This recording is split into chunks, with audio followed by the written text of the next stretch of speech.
The stage lights were already warm when the announcer called the next contestant, but the room itself felt uncertain. America's Got Talent has seen everything.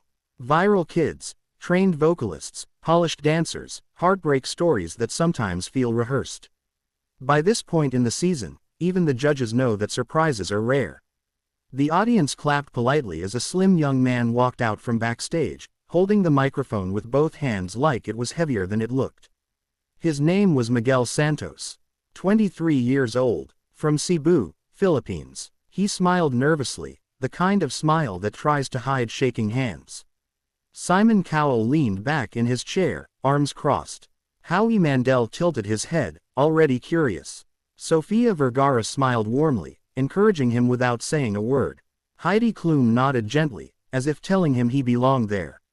When Simon asked why he came to America's Got Talent, Miguel took a breath that seemed to come from deep inside his chest. He explained that he grew up listening to music through an old radio his father fixed from scrap parts. Elvis Presley was the voice that stayed. His father loved Elvis, played the songs after long days working construction. When his father passed away, those songs were all Miguel felt he had left of him.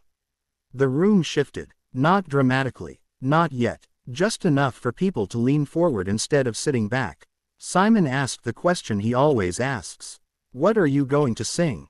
Miguel answered quietly, "Can't Help Falling in Love." A few murmurs rippled through the crowd. Elvis is dangerous territory. Everyone knows the song. Everyone has an opinion. And everyone has heard it done badly more times than they can count. Simon raised an eyebrow. He didn't look impressed. He didn't look disappointed either. Just skeptical. The music began. The first note came out soft, almost fragile. Miguel didn't try to sound like Elvis. He didn't copy the accent or exaggerate the vibrato. He sang like someone who had lived with the song, not practiced it. His voice carried a warmth that filled the room slowly, the way sunrise fills a dark street one window at a time. Wise men say, only fools rush in. The audience grew quiet, not the polite silence of waiting. The real kind. The kind where even breathing feels loud. Miguel closed his eyes, not for drama, but because the words seemed to pull him inward. His voice had texture, not perfect, not overly trained, but honest. There was a slight crack on one note, and instead of hurting the performance, it made it human. Simon leaned forward without realizing it. By the second verse, something had changed. Miguel's shoulders relaxed, the nerves melted away, replaced by memory. He wasn't performing anymore. He was remembering his father sitting on a plastic chair outside their house, radio buzzing, humming along to Elvis like the world wasn't heavy for a few minutes. The camera cut to Sofia. Her eyes were already glossy. Heidi pressed her lips together, nodding slowly. Howie's usual grin was gone, replaced by a look of quiet respect. When Miguel reached the chorus, his voice grew stronger, fuller, but never loud. He didn't push. He trusted the song. He trusted the moment. Take my hand, take my whole life too. That line hit differently. People in the audience began to wipe their eyes.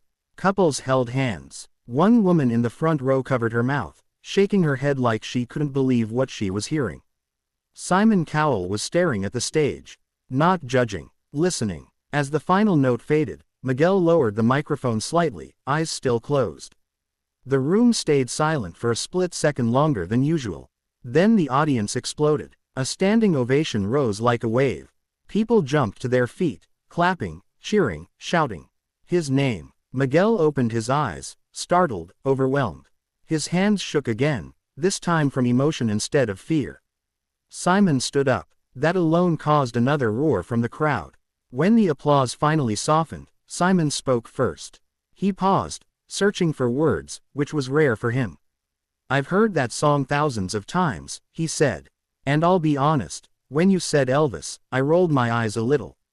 The audience laughed gently. "But what you just did, that wasn't an impression. That was you, and that's why it worked." Miguel nodded, eyes shining. Sofia leaned into her microphone. "You didn't just sing to us.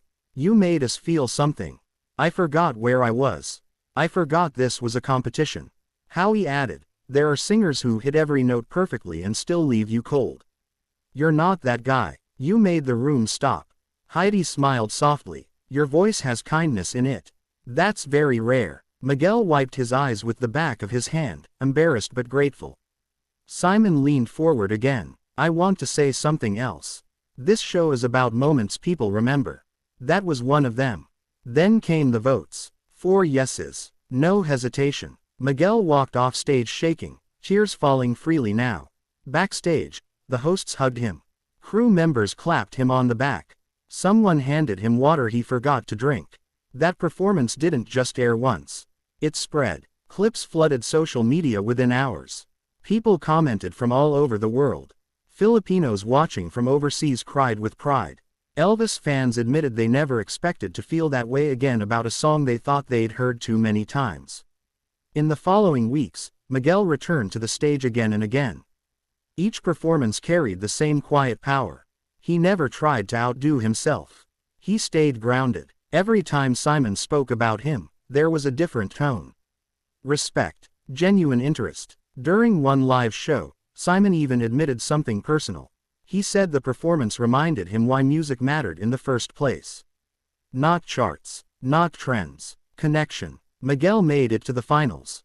On the final night, before he sang, he looked up and whispered thank you. Not to the judges, not to the audience, to someone who wasn't there. When he finished his last note, the room erupted once more. No matter the outcome, something had already been decided. Miguel Santos had arrived not as an Elvis imitator, not as a novelty act, but as a storyteller who used music as his language. When the season ended, his journey didn't. Offers came, interviews followed, but the moment people remembered most was still that first audition. A Filipino young man, a classic Elvis song, and a judge known for disbelief standing on his feet, applauding. Because sometimes, when someone sings from the heart, even Simon Cowell believes again.